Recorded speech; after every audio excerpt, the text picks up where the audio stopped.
दोस्तों नमस्कार, मेरा नाम कमल रावत है और जिन लोगों को राजनीति में थोड़ी भी रुचि है वो करुणानिधि को ज़रूर जानते हैं। करुणानिधि दक्षिण के बहुत बड़े नेता हुए हैं। वो मल्टीपल टाइम्स तमिलनाडु के चीफ मिनिस्टर भी रहे हैं और वो घोषित रूप से हिंदू विरोधी थे। हिंदू विरोधी, धर्म विरोधी, सनातन के विरोधी, मंदिरों के विरोधी, ब्राह्मणों के विरोधी, जितनी भी प्रकार से हिंदुओं को ख़त्म किया जा सके उन्होंने भरसक कोशिश की। बहुत विरोध किया हिंदुओं का, इतना विरोध किया कि उन्होंने अपने बेटे का नाम एम के स्टालिन रखा। उन्होंने अपना नाम अपने पुत्र को देने के बजाय एक कम्युनिस्ट क्रूर नेता का नाम उसको दिया। तो एम के स्टालिन, उनके बेटे एम के स्टालिन अभी तमिलनाडु के चीफ मिनिस्टर हैं और उस एम के स्टालिन का बेटा उदयनिधि स्टालिन के पास राजनीतिक मल्टीपल पोर्टफोलियोज़ हैं। तो वो राजनीति में, तमिलनाडु की राजनीति में उनके पास पद है। ऐसे राजनीतिक पद पर बैठा हुआ उदयनिधि स्टालिन एक सम्मेलन में गए। सम्मेलन का नाम था सनातन उन्मूलन सम्मेलन। सनातन उन्मूलन सम्मेलन, ध्यान दीजिए, सनातन को जड़मूल से ख़त्म करने का सम्मेलन। उसमें एक राजनीतिक पद पर बैठा हुआ चीफ मिनिस्टर का बेटा जाता है एज ए चीफ गेस्ट। इस तरह के सम्मेलन जो है वो ऐसा नहीं है कि केवल दक्षिण भारत में होते हैं या केवल तमिलनाडु में होते हैं। इस तरह के सम्मेलन पूरे देश भर में होते हैं। और अगर हिंदुओं के गुरु कोई धर्म संसद भी करें तो उसके ऊपर अपने आप को तथाकथित रूप से हिंदूवादी कहने वाली सरकार इतना मेजर क्रैकडाउन करती है कि जितेंद्र नारायण त्यागी को 3-4 महीने तक जेल में रहना पड़ता है केवल धर्म संसद करने के लिए। लेकिन इनके ऊपर कोई क्रैकडाउन नहीं होता, ना स्टेट का होता ना सेंटर का होता, और ये हर स्टेट में होते हैं, बहुत स्टेट्स में होते हैं।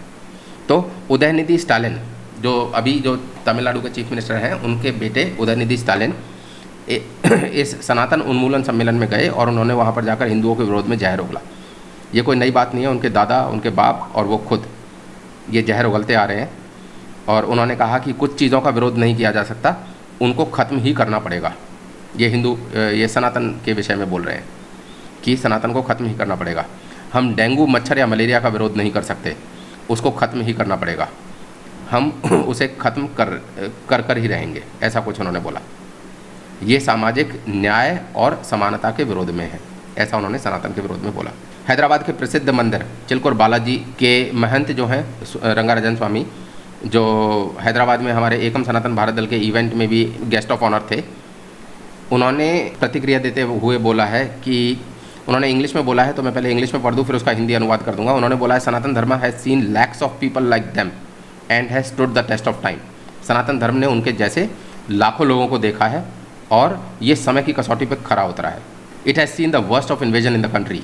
It has seen destruction and lot of emotional demolition and all sorts of atrocities against the people who follow Sanatan Dharma. Yet it is still surviving in this country. उन्होंने कहा कि सनातन धर्म ने बहुत सारे इन्वेजन्स, बहुत सारे आक्रांताओं के इन्वेजन्स को देखा है, बहुत सारी डिस्ट्रक्शन देखी है, मंदिरों का टूटना देखा है, अपना खुद का भावनात्मक तौर से टूटना देखा है। उन्होंने नहीं बोला, बट मैं अपनी तरफ से बोल रहा हूँ कि ऐसे ऐसे लोग रहे हैं आक्रांता, जो इस्लामिक आक्रांता, जो जब तक जनेऊ तोल नहीं देते थे तब तक रात को भोजन नहीं करते थे। तो ऐसी ऐसी डिस्ट्रक्शन जो है वो सनातन धर्म ने देखी है और सनातन धर्म आज भी सर्वाइव कर रहा है। फिर आगे उन्होंने बोला, Udhayanidhi Stalin should understand what is the meaning of Dravidian ideology. Udhayanidhi Stalin को समझना चाहिए कि द्रविडियन आइडियोलॉजी का मतलब क्या है। यू आस्क योर फादर, उन्होंने स्टालिन को बोला है, उदयनिधि स्टालिन को, कि अपने पिता से जाकर पूछो, एम के स्टालिन से। और आगे उन्होंने बोला है कि पिता से इसलिए पूछो क्योंकि दादा तो तुम्हारे अभी जिंदा नहीं है बताने के लिए, इसलिए तुम अपने पिता से पूछो जाकर कि हु इज़ मलाई पनुस्वामी स्वज्ञा नाम, मेरे से प्रोनाउंसिएशन में हो सकता है गलती हो रही हो उच्चारण में इनके नाम की। अगर इनका आशीर्वाद नहीं होता तो उनको एक सीट नहीं आती, उनको एक सीट तमिलनाडु में नहीं मिलती। और अपने पिता से जाके पूछो कि उन्होंने तमिल कल्चर को, जो मूल तमिल कल्चर है, जो मूल तमिल कल्चर है, उसको बचाने के लिए उन्होंने किया क्या है। What have you done for the Tamil culture to protect it, preserve it. फिर आगे उन्होंने तमिलनाडु के लोगों से एक अनुरोध किया है, I request the people of Tamil Nadu to show them power of ballot. उन्होंने कहा है कि तमिलनाडु के लोगों को कोर्ट में जाकर कुछ नहीं मिलेगा, कोर्ट में जाने की बजाय इनको अपने वोट की पावर दिखाइए और ऐसी पार्टी को वोट दीजिए जो सनातन धर्म को, elect the person who respect Sanatan Dharma, who believe in temple system and protect our culture. ऐसे लोगों को वोट दीजिए जो सनातन धर्म को प्रोटेक्ट करें, जो मंदिरों में विश्वास करते हों और जो अपनी कल्चर को, अपनी सभ्यता को, अपनी संस्कृति को बचाएं। इस पर दूसरी प्रतिक्रिया जो उदयनिधि स्टालिन का जो बयान आया था उस पर दूसरी प्रतिक्रिया एकम सनातन भारत दल के राष्ट्रीय अध्यक्ष श्री अंकुर शर्मा जी की आई। अंकुर शर्मा जी ने बोला कि एकम Sanatan Bharat Dal vows to ruthlessly wipe out parties, ideology, process and individuals which in any manner are hostile to our Sanatan Sanskriti, civilisation और धर्म। बहुत कड़े शब्दों में अंकुर शर्मा जी जो एकम सनातन भारत दल के राष्ट्रीय अध्यक्ष हैं, उन्होंने बोला कि एकम सनातन भारत दल उन पार्टियों, विचारधाराओं, प्रक्रिया और व्यक्ति, इसमें कानून भी आ जाते हैं, व्यक्ति भी आ जाते हैं, वो विचारधारा भी आ जाती है और वो पार्टियां भी आ जाती हैं।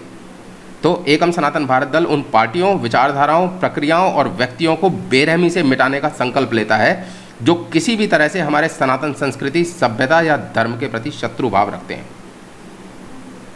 ये बहुत स्ट्रॉन्ग शब्द हैं, लेकिन अंकुर जी जो है उनकी हिस्ट्री रही है, उन्होंने अभी की जो सेंटर की गवर्नमेंट है उसको भी घुटने पर लाकर खड़ा किया था कोर्ट में, जो उदयनिधि स्टालिन ने बोला।